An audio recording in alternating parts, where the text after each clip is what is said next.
So Nurullah, ভাবিস না আমি ভয় পায় ভিডিওটা বানাইতেছি। আমি জানি আমার নিয়ে ফেসবুকে অনেক কন্ট্রোভার্সি চলতেছে, বিভিন্ন পেজে আমারে পচা রাখতেছে না।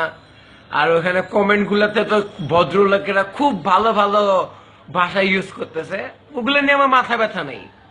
ভিডিওটা জাস্ট বানাইতেছি এই কারণে, কজ তোরে একটা টাইমে ভাই ভাবতাম, ঠিক আছে?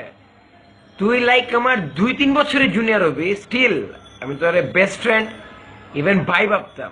বাট তুই কাজটা কি ঠিক করছস? রিজভি ভাইয়ের সাথে আমার গুটি করাটা কি তোর ঠিক হইছে? আমার কাছে গিয়া কইছস রিজভি ভাইয়ের বদনাম, রিজভি ভাইয়ের কাছে গিয়া কইছস আমার নামে বদনাম। আর তুই কি বলস নাই সাদিয়ার খায় ছেড়া দিতে? আছে, যাই হোক, আমি ওই টপিকে না যাই, সাদিয়ার ম্যাটারে টোটালি না যাই।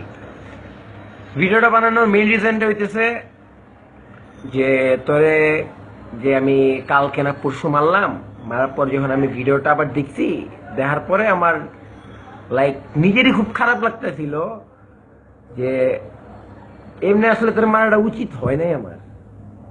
And I am really sorry for that.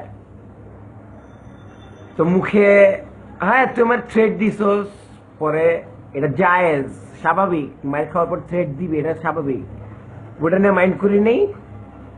আমার মনে হয় না আমাদের ফ্রেন্ডশিপ আর আগের মতো থাকবে, কারণ আমি যা কাহিনী করছি, তুই যা কাহিনী করছস, যে সেটুক বললাম যে যদি পারোস মাফ করে this, I am extremely sorry. এই তো, আমি গুছিয়ে কথা বলতে পারি না ঠিক তারপরেও ট্রাই করলাম। টেক কেয়ার দোস্ত।